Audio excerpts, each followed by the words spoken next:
Hey guys, I'm Heidi Priebe. Welcome back to my channel, or welcome if this is your first time here. On this channel, lately we've been talking about the concept of intimacy. So what intimate connections are, what it means to be intimate with another human being, and today we're going to talk about what I believe is the biggest block for most people when it comes to forming those truly deep, intimate connections with other people, which is that we lack self-intimacy. So what is self-intimacy? The definition of this is actually pretty simple. I define it the exact same way that I define interpersonal intimacy, just turned towards the self. So in the video that I released last week, where we talked about intimacy with other people, I defined intimacy as the act of being present with another person in their undefended state. And today we're going to talk about self-intimacy as the act of being present with yourself in your own undefended state. Many of us, from the time we were very young, far before we had a choice in the matter, learned to distort our own emotional and intellectual experiences to give ourselves a view of ourselves that was adaptive for us at a certain point in time, but that doesn't really reflect the entirety of what we think and feel. And so this video is going to be about how to get to the core and learn to be present with yourself in those places where you have historically hidden yourself from knowing yourself. Because from a young age, there may have been parts of your personality or your natural inclinations that were threatening to your ability to connect with other people. And this is a topic that many of the greats in the psychology space have tackled time and time again as this field goes on, the ways in which we abandon or disconnect from ourselves in order to stay in connection with other people. And the bold thesis of this video is that the way to stay in the most deep and pervasive connection possible with another person is to first learn to stay in that type of connection with yourself and then invite other people into that, while allowing the same type of presence and acceptance for what they bring to you. So in the last video, I used the authentic relating model of the 3 levels of conversation to go over some of the ways that we might think about building intimacy that don't really get us all the way there. So as a quick recap, that model suggests that the 3 levels of conversation are the informational level, where we're talking about facts and things that are happening that are kind of objective, and then the personal level, where we're talking about what we feel and think about those objective facts.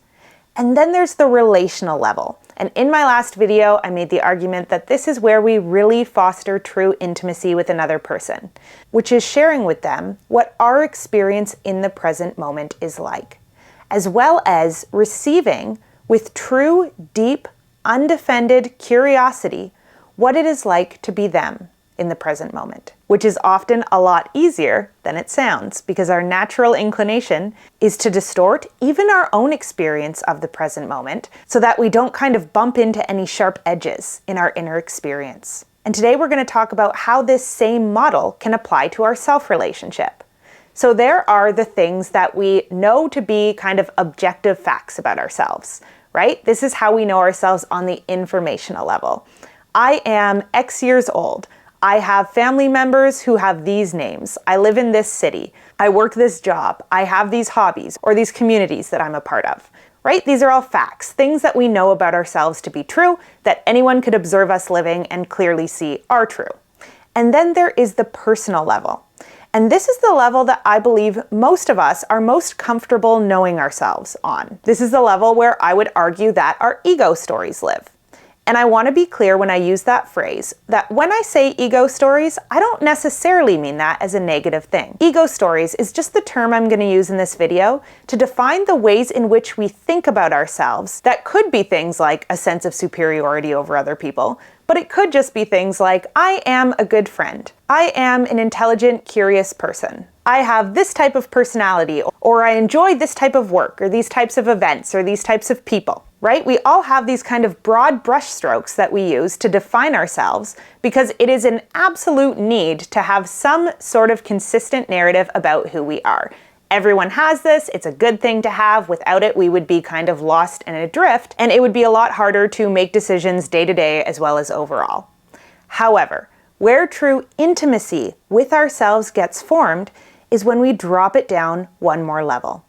Because the authentic relating model is an interpersonal model, I'm going to change this one a bit. And I would say when we're looking at the self relationship, I would change the word relational to the word experiential. So the deepest way that I can possibly know myself is to be present with myself on a moment-to-moment basis and develop a consistent awareness of what it is like to be me in every moment. So if I'm feeling something in a moment that I don't understand, can I stay present with that? Can I stay present with it even if the feeling is threatening to the idea that I have about myself on a personal level? Can I stay with that feeling? Can I stay with that authentic experience of the moment, even if it's threatening to me on an interpersonal level? What if I'm feeling angry in a situation where I believe a nice person like me wouldn't be angry about this or wouldn't feel upset about this? Can I stay with the feeling of sadness and disappointment when the story I have about something is I'm really excited about this thing and it's gonna go well? How present am I able to stay with myself in the moments where my direct felt experience conflicts with the story that I have about myself on a personal level, or the story that I have about something outside of me? This is so much easier said than done, because normally when our felt experience conflicts with the story that we have about something, most of us are prone to automatically, without even taking the time to think about it, distorting either our experience, so telling ourselves, I must not really be feeling this, I must just be wrong about what I'm feeling or experiencing, or trying to change the external experience so that our internal experience will change as well, and in the process, losing sight of a lot of valuable information that we can only really understand through accepting and staying present with both the situation we're in exactly as it is, and our felt experience of that situation exactly as it is. So when it comes to understanding and really knowing ourselves, I like to think of it as a science experiment. So I had this professor when I was doing my Master of Science degree who used to say, once you have a really good hypothesis, one that you can really sink your teeth into, your main goal should become finding evidence to prove your hypothesis wrong, right? This is how we stay honest in adhering to the scientific method. We don't just look for evidence that confirms our points of view, we look for evidence that disconfirms it. And the interesting thing that I started learning was that the process of looking for counter evidence in any area of life doesn't only serve to prove or disprove a certain hypothesis. Often, where it's most useful is it adds incredible depth and nuance to the hypotheses that we form.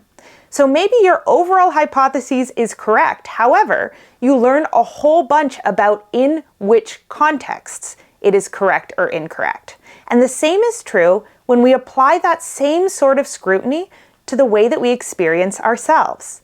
I am a kind person might be true in 95% of contexts, and it might be untrue in 5%.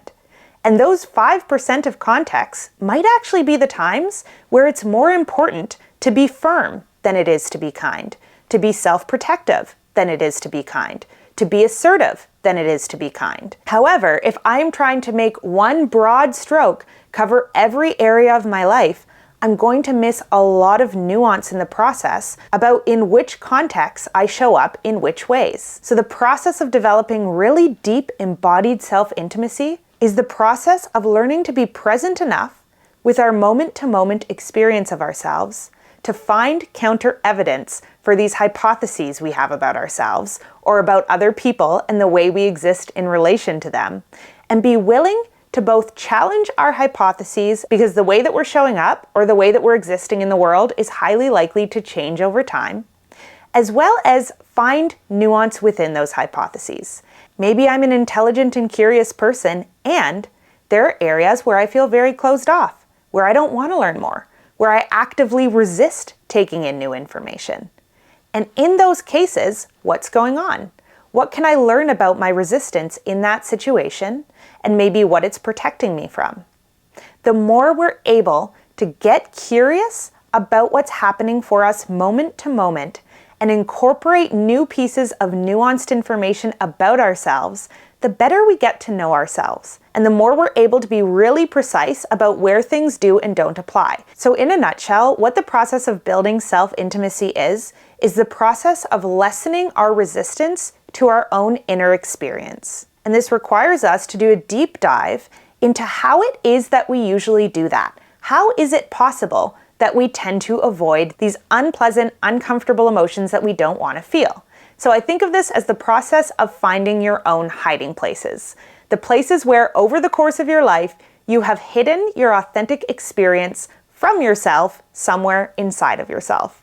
There is a line in the song Happiness by Taylor Swift where she's talking about a relationship and she goes, "I showed you all my hiding spots." And I remember listening to that and getting chills thinking about what a beautiful metaphor that is for intimacy.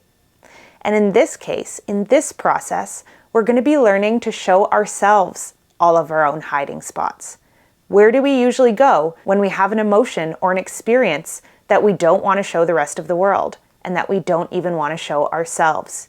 Where do we hide that inside of ourselves? And the first thing we want to get really comfortable with doing is just noticing the moments in which we feel desperate to change state, as well as what we're inclined to do in order to change our state. So what do I mean by that?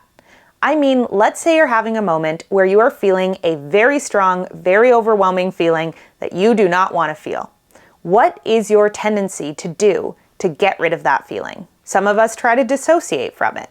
We might reach to overeating or drinking or doing some sort of compulsive behavior that we know is going to change the way we're experiencing our own physiology, right? This thing is happening. I don't want to feel the way I feel about it happening, so I'm going to try to change the way I feel so that I can tolerate it and fit myself inside of it. Other people might immediately move to try to change the external situation so that they don't have to encounter the uncomfortable feeling that the current situation brings up in them.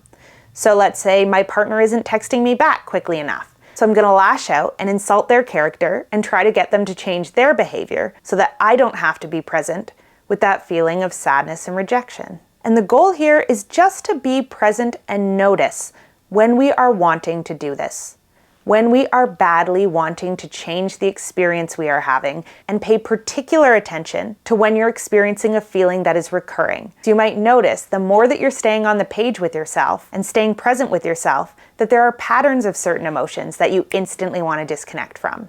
Maybe it's anger, maybe it's grief, maybe it's abandonment, maybe it's rejection, maybe it's embarrassment and humiliation. This is the process of finding your own hiding places. When you feel these things that you systematically do not want to feel, do not want to experience, do not want to look at, where do you go to avoid them? Do you turn to a substance? Do you turn to manipulation? Where do you go to hide those feelings inside of? But I want to be clear here, we're not playing a game of hide and seek. This isn't about finding your coping mechanism, pointing at it, going, "You're bad, come out of hiding." This is a game of sardines. So when I was a kid, sardines was my favorite game. It's essentially exactly like hide and seek, but when someone finds you, they hide with you. And then the next person comes, and when they find the two of you, they hide with you as well. And this happens until everybody has found the original person who went to hide, and they're all sitting in the hiding place together. And I thought of this game the other day and was like, that is a beautiful metaphor for intimacy. Someone is hiding, they're trying to shield themselves from the world in some way, and someone comes and finds them and sits with them and gets to know their hiding place and gets familiar with it instead of judging it or trying to bring them out of it. And so this is the process of finding the parts of yourself that you normally hide, and instead of trying to change those parts or yell at them or tell them they're wrong, just sitting inside of that hiding place with them and going, "Why are you here?" In very tangible terms. If I'm angry and I notice a pattern of overeating or drinking or shutting down and hiding from the world when I'm angry, instead of yelling at myself and telling myself to stop all those things, what if I sat down with the part of myself while doing that activity that was choosing to do it and just asked it some questions? Hey, what would you be feeling right now if you weren't feeling this relief because you just picked up a chocolate bar or a beer? What would you be doing right now? What would you be feeling if you were continuing to engage with this situation instead of withdrawing and sitting in your room? And there's nothing wrong with the fact that this is what you're doing. I'm just curious. What is it that you're avoiding? And can I hear a little bit more about that? And then the next time it happens, once again, what is it you're avoiding? And can I hear a little bit more about that? Is there more? Is there more? Is there more? I have found over the course of my life that the longer you sit with a really deep, really pervasive problem, and the more you really get to know it in a non-judgmental way, the more the solutions that you actually need begin to naturally blossom out of that. When we try to strong-arm our own behaviors and just get ourselves to stop doing what we don't want to do or stop feeling what we don't want to feel, most of the time we just create a rebound effect where we abstain from certain feelings or certain behaviors for a little bit of time, and then it just comes back 2 times as strong later. But this process of just being willing to get to know our own problems, our own avoidance tactics, our own desperation in a really deep, embodied, patient way is the process of building a sense of intimacy and trust with ourselves. Think about the people you don't trust to help you with your problems. So I used to be the absolute worst person in the world when it came to taking advice, and to be honest, I'm still not great at it. But the reason I was so terrible at taking advice was because I would not let people in on the full range of my problem. I would tell them the surface level. I would tell them the tip of the iceberg. Then people would start trying to give me advice, and I would just be like, these people are stupid and don't know anything. And the truth was, they didn't know anything, because I had not given them the entire range of the problem. And then a couple of weeks ago, I went to this workshop, and we were doing this exercise where you're just explaining to someone else a challenge or a struggle you're going through. And all they do is sit there and listen and ask you the odd open-ended follow-up question. So all they are doing is gathering information on your problem, and then more information, and then more information. And then at the end of the exercise, the instructor encouraged us to check in with ourselves and ask whether we wanted advice from the other person about the problem or not. And if we did, to just ask them, hey, do you have any advice for me? And as soon as she said that, I was like, well, I'm not gonna ask for advice. I hate advice. I never want advice. And then I really looked at the other person and went, they know a lot about this problem. I've really been honest with them about all of these different components. And I think that actually, knowing all of that, they might have valuable advice to give. And I was so surprised to find that the answer in my body to do you want advice was yes. And I think that a lot of the time, this is a problem we face within ourselves. We don't gather enough information about our own problems before we shame ourselves for the way that we're approaching them, before we get mad at ourselves for the coping mechanisms we're using to move through them, before we really deeply understand what it is that is leading us to have these problems or to be in these particular states in the first place. We just see a part of ourselves that doesn't match up with the story we like to tell about ourselves. So maybe I like to tell myself I'm super motivated all the time. And then one week I'm feeling down, I'm feeling dysregulated, and instead of being present with myself and figuring out why that is, I want to stick to that story of I am super productive all the time. So I force myself to behave in a way that is inauthentic and going against my energy and to shove my natural feelings aside in order to get work done and stay motivated and keep that particular idea of myself alive, when in reality, I'm creating this pattern of suffering for myself because I'm denying the actual root of the problem that I have not been present enough with myself to figure out. What was it that threw me off this week? What was it that was making me feel dejected and unmotivated and down and depressed? And if I don't know that, it's highly likely to crop up again and again and again until I find a way to get curious about the problem. So in the video about interpersonal intimacy, we talk about relational curiosity as the key to fostering interpersonal intimacy. And with self-intimacy, the key here is experiential curiosity.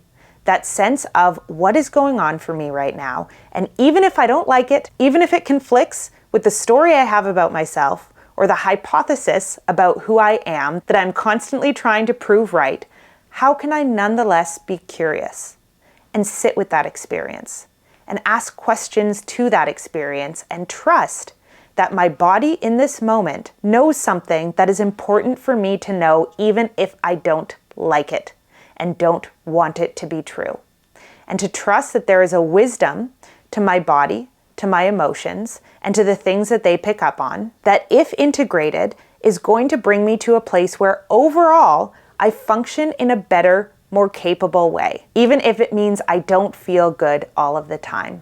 A lot of us are very quick to detach from any feeling we have that is not the feeling we want to have.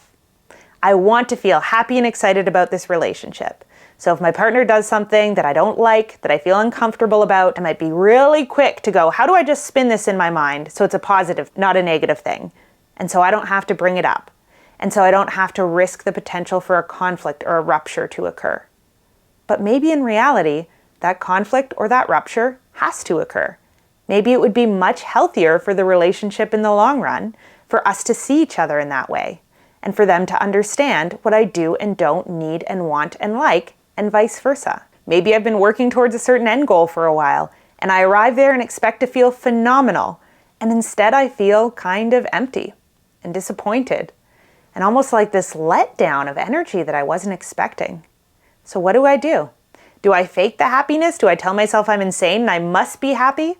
Or do I listen to that feeling? And do I learn something? Maybe I learned that it's actually the progress and the moving towards goals that I enjoy, and that the end point actually isn't the point that feels exciting to me. In which case, I can integrate that information, and I can learn to set up my life in such a way that I'm consistently working towards something I feel exciting without the expectation that arriving there is going to be the part that is phenomenal. And I can learn to appreciate what I authentically do appreciate, which is the process. So overall, this entire process requires us to get really in touch with our authentic yeses and nos. So the parts of our experience that feel like a full-bodied yes, I want this. And the parts of our experience that feel like a full-bodied no, this is a boundary or a limit for me. A strong yes is the energy of being turned on, sexually or emotionally, physically, being present, engaged, curious about where we are and what's going on around us in an undefended way. We're not scared of what we're going to find. We are genuinely curious about what's going to happen if we pursue a given path. The energy of no often comes up for us in the form of anger, grief, resentment, disgust, even shame in healthy doses. And this is our body telling us, this is not for me. There's something about this I don't like. I need to set a boundary around. And once that boundary gets set, I can step more fully back into my yes energy because I know where the healthy limits around that energy exist. And I think that for a lot of us, where we start feeling kind of dead inside is when we are not aware of where our no's lie. And so the parts of ourselves that normally come online, that get excited and turned on by the experience of being alive, stop trusting ourselves because we don't know where the end of that experience will be. Knowing our boundaries is crucial to trusting ourselves to experience happiness, excitement, and joy.